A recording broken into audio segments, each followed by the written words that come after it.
Oggi siamo qui per dare qualche consiglio per l'addobbo del nostro albero di Natale. Iniziamo subito con la prima fase, quindi quando arriva a casa il vostro albero, aprire la scatola e posizionare tutte le rame nella dimensione richiesta. A questo punto abbiamo il nostro piedistallo. Inseriamo logicamente la base, posizionato il tronco, ci mettiamo anche già la punta. Ritorniamo alla base e qui facciamo tutto il nostro giro.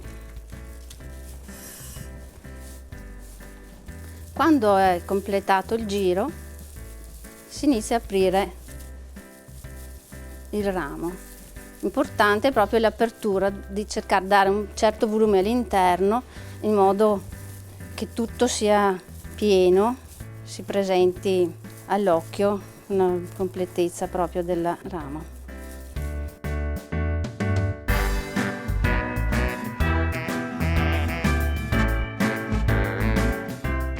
Allora, la cosa adesso importante sicuramente sarà la posizione delle luci.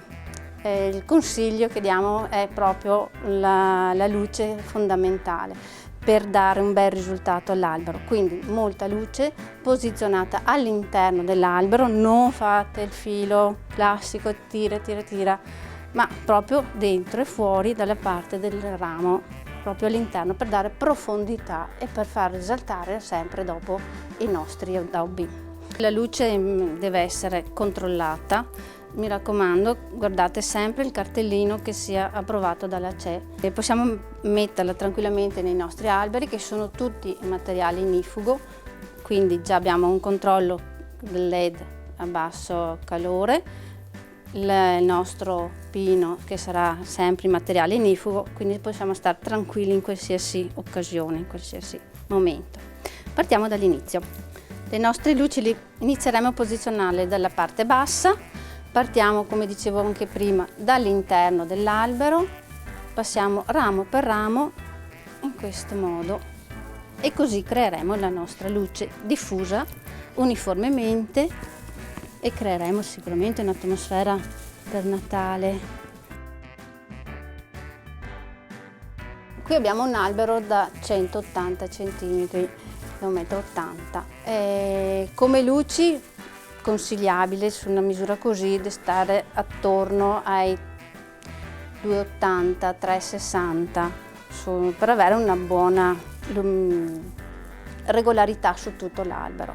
Come vedete sia davanti, dietro, proprio è tutto completo. Adesso noi pensiamo ai nostri addobbi. I nostri addobbi partono scegliendo, prima di tutto decidendoci su una tipologia di colore. Partiamo con le palline in vetro, per chi può mettere le palline in vetro, chi ha problemi, bimbi o qualcos'altro, animali in casa, le palline in plastica è una bellissima soluzione. Ce ne sono di belle, decorate, proprio come le palline in vetro. La cosa che preferisco è proprio fare il contrasto tra il lucido e l'opaco. Lucido perché? Perché sicuramente darà più luminosità all'albero. L'opaco invece lo rende un po' elegante e anche gli dà la profondità quando noi le metteremo all'interno.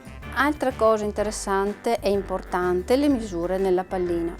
Partiamo sempre con una pallina di una bella dimensione alla base e poi si va con delle misure più piccole e poi scalare con la misura ancora più piccola, sempre preferibilmente usare le due tipologie, lucido e opaco. Mettiamo il nostro gancetto e ci assicuriamo che sia ben fissato. La pallina grande, più grosse, le mettiamo sotto nella parte bassa dell'albero, possibilmente anche un po' all'interno. Un'avvertenza, cerchiamo sempre di metterle che siano libere, che possono scendere, che siano ben visibili. La lucida, vedrete quanto più luminosità dà, e qui la mettiamo all'interno del nostro albero e anche qui piccola accortezza, basta spostare i rametti e le lasciamo belle libere. Ecco, la misura più piccolina, leggermente più piccola, la posizioniamo già un po' più alta e cercheremo di accompagnare magari lucido opaco, alternando. A questo punto abbiamo già scelto degli addobbi in abbinato colore. Dal rosso abbiamo preso delle palline sempre con il bianco, abbiamo preso dei piccoli babbetti Natale sempre su bianco e rosso, classico. Poi inserirò delle cuori in latta che richiama lo stesso motivo della pallina.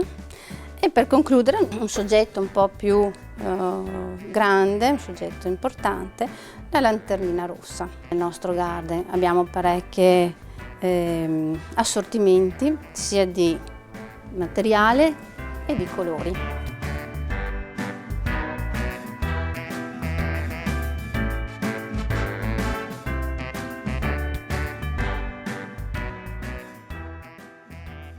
Qui abbiamo posizionato un po' di palline, adesso mettiamo l'altro nostro decoro, piccolo Babbo Natale. Come tipologia di addobbo, logicamente la pallina è fondamentale. Dopo magari un'altra sfera con decoro, come abbiamo fatto qui adesso, direi che ci vuole proprio, sempre dipende appunto dalla grandezza dell'albero, comunque un minimo di 5-7 tipi di decorazione ci vorrà sicuramente. Però l'importante secondo me, come ripeto, non fare tante varietà, tanti tipi, ma concentrarsi su una tipologia e ripeterla proprio su tutto l'albero.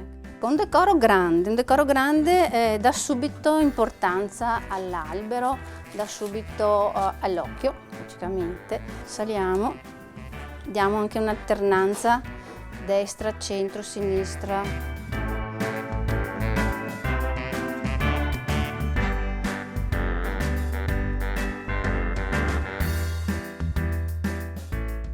Eccoci qui con l'albero terminato, abbiamo aggiunto dei piccoli decori e come vedete nella punta proprio le cose più piccole, pur richiamando tutti i soggetti da sotto all'alto.